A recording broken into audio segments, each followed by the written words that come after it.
Hello and good morning, good evening, or good day, depending on where you are. Many of you have probably already seen, but we do know what the upcoming dragon of the month is. I mean, people were predicting this based off of a different preview that we saw, but in just a few days we will have the legendary, the Star Dragon, coming in-game to DML, and they'd actually locked Windows players out of seeing this dragon before, which was very, very offensive, Gameloft. I'm very, very hurt.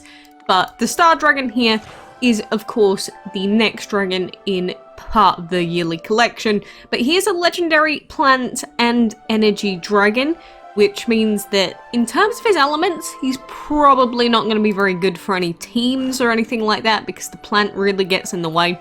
Energy is quite a useful element, but none of his three elements are useful in a dungeon team, so he's basically just going to be a cute little collection dragon, but he's very pretty, very bright, very starry. And of course the main point of collecting this dragon for most players is to get the main reward dragon at the end of the year, which, going by previous years, we would expect to be divine, although that could change. But when we do get the Star Dragon, we will also unlock Arcana, which will be great. More DCP, new dragon, happy me. But obviously that'll be in a few days' time. But we do know what the best combinations are to breed the Star Dragon now, as this was revealed on the DML Facebook page yesterday. And we do get to see a little bit more of a preview on this dragon. But I guess we will jump in and take a very quick look at this boy. And we do also have some of the best combinations pointed out to us on the DML planner, which I will go through in a second as well. But first of all, let's watch this little preview video of the Star. Because it obviously comes out of this really black egg, and then he turns into his black and green self. And we need to breed it with two dragons that have the fire, wind, water, and metal elements, which is a combination that we've done many, many times in the past for other dragons of the month, which does mean we'll have a repeat combo. And complete the Fates of Autumn collection to unlock the epic Arcana dragon, which is what I just said before. But of course, he'll be coming on the first day of the new month, and we'll be getting to breeding him. But of course, you got to remember that we do still have the Ancient event on, which is going to make breeding him a little bit more tedious and a little bit more annoying. Although he will be lasting for the whole month of November, so you could just try and breed him afterwards. But moving on to those elements, fire, wind, water, and metal. I did say that we have had this combination before, and DML Planner's got a few of the best combos here. I'm not going to go through it into too much detail, because I normally do a separate dedicated breeding guide, but if you've got the Regal Dragon, which is quite an early game dragon, probably a good idea to use either this one or the Metal plus Agnes combo. And the reason I bring up these two combos specifically is because Fire plus Regal has a really short average misbreed time. You see the breed times, and they're really short. Whereas Metal plus Agnes, it has fewer possible outcomes, but the breeding times are a lot higher. So basically, if you're going to be leaving the house for a long time, it's better to use combos that have fewer outcomes, but higher average misbreed times, because then even if you misbreed, you can just come back later whenever you're free again. But if you are going to be, say you've got a day off, or say you mostly just spend your time in the house, this is talking mainly from PCP perspective, then you can go with the combos that have more possible outcomes. Although when we do use double Egg Relics, which I've got a few of those lying around, sometimes it's still better to go with the one with 4 possible outcomes, because I'm not sure if everyone knows this, because it's been a while since the first time I went through it, but essentially when you use a double Egg Relic, say we were going to go to breed here, if we were to activate our double Egg Relic, if there were 4 dragons that we could possibly get, when you do a double Egg Relic breeding, it actually takes one of the combinations out, because if you get one dragon on the left, it'll take it out of the breeding pool, which means that rather than you having to breed or having 4 possible outcomes, you actually only have 3 other possible outcomes, which means that the percentage is actually a lot higher. So keep all of that in mind when you're going to breed the Star Dragon, but Metal plus Agnes is a good combo, and of course any dragon that has the same elements as Agnes you can use, so Imperial, Mask, Leviathan. They're really easy to get a hold of. My beautiful little Imperial Dragon. And same with Regal. Although, Regal, there aren't really many other options apart from Box that's easily available to, say, newer players. But, Mr. Star Dragon, I will enjoy breeding you. If you are still going for the Sun Dragon, you know, best of luck. It has been a little bit chaotic with all of the event stuff going on, so I can foresee a few people of having run into some problems trying to breed him. And this is why it's really important to, if you do have, say, second breeding den relics, or any of the relics in general, that you save them for important times rather than just, you know, spending them as soon as you get them. Like most things in DML, you can't just spend everything straight away, and, you know, you can do whatever you want at the end of the day.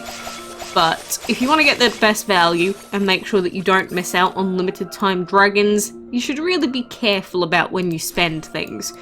Because especially if you're free to play or you don't spend much at all, you're gonna have a bad time if you're not careful about it.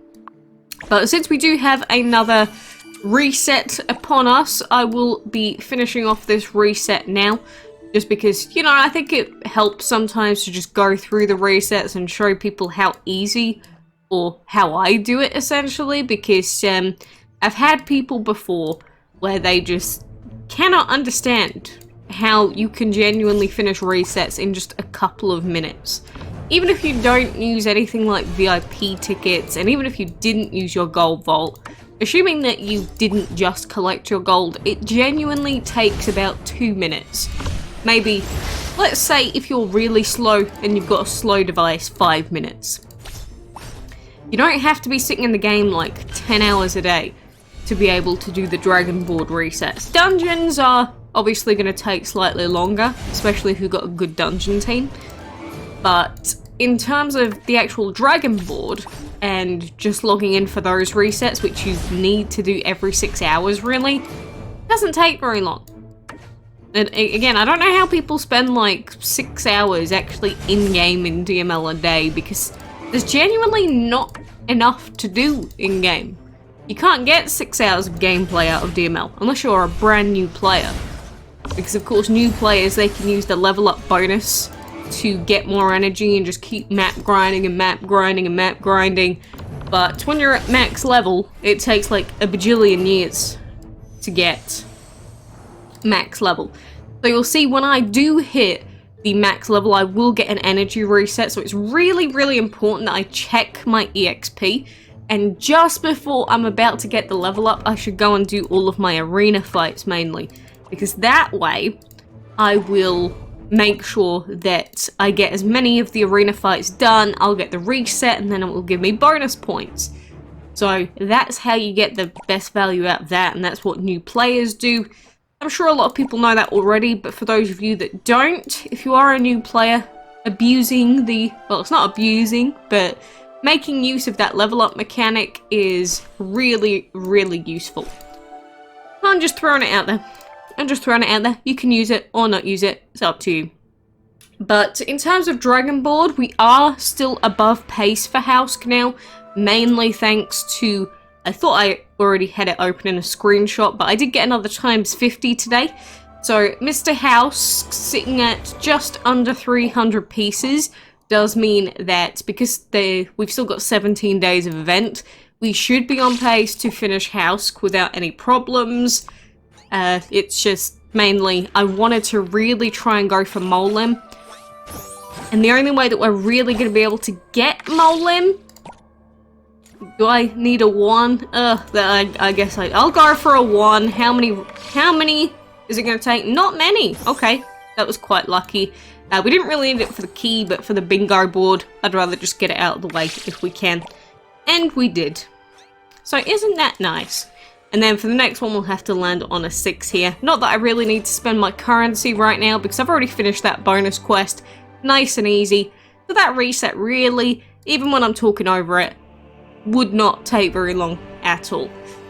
But yeah, the land of times 50 drops for Hausk is a difficult one, and one that you can't really control because RNG. I am going to open up 10 more chests while I'm here, because Today, honestly, I have had some pretty bad drops with my talismans, like mainly ×1s and ×3s, which I think has brought down my average quite a lot. Because right now we're sitting at 1044, and realistically, if I wanted to go for Glom, we'd need to be sitting at 1500 every 2 weeks, which means I've only got a couple more days to get another 500 if I want to stay on pace. Unless I want to hope for a really good dungeon week, because this one's kind of horrible with the energy dragons, but we'll see. We'll see what I decide to do in terms of gemming, because yes, I do have a few gems spare. I've not made any purchases in about 4 months in game. No clam, no gem purchases or anything. So 1200 should be enough to get us what we need quite easily. Will I be able to get Artoba on top? No, I don't think so. So I'm not going to be purchasing Artoba this time. So bye-bye again, Artoba buddy. Maybe next time. But I've already got Homala. So that'd be the only dragon out of this event that I'd actually be missing. Except for possibly Ravager. Ravager is a pain since it's a solo event. We'll see. Maybe I'll gem the solo event just because I don't want to be logging in every 2 hours for that. But anyway, in terms of DML, that is all the stuff I wanted to mention for now. Again, Mr. the Star Dragon, I am looking forward to him because I do quite like the design. It's just a shame with a lot of these legendaries now that we can't really use them for anything. They're just DCP skanks. Like, genuinely, that's all that they're here for. We can't use them in battles, really. They're not very useful. It's like, I wish I could actually use the star for something. Anyway, that's a different gripe for a different day, I suppose. So, I do wish you the best of luck. Again, you can check out some of the combos on the DML planner and prepare a combination that you've got the dragons for. Even if you're a new player, just use some of the common dragon combos like Boiling and Tornado. Better than going with a random combo. To get some of these dragons ready, get your second breeding den relics ready.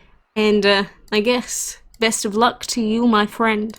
I hope to see you again soon.